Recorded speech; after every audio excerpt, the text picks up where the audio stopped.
हर में को yetu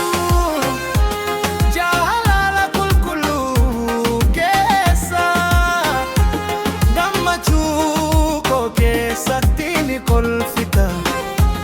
gadda koo keessatti na jajjabeessita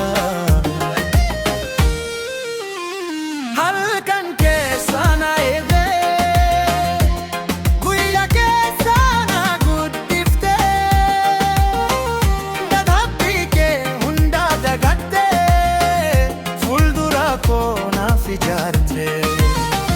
हर में को मोतुम्मा को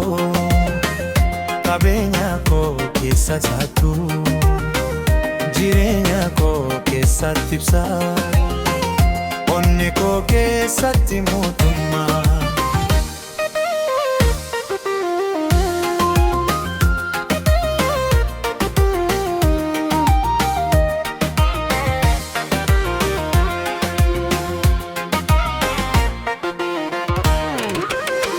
Rabbiin si haa eegu umrii dheeraa siif haa kennu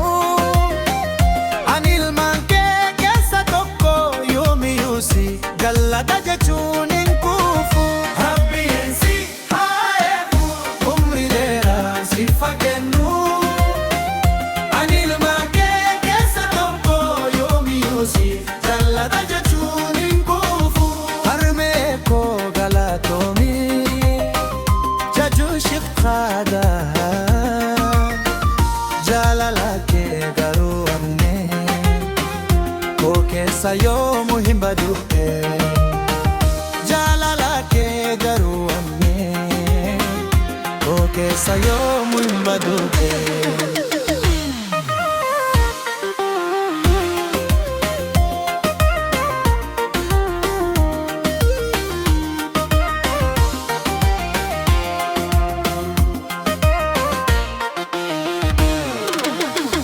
हर में को galatoomii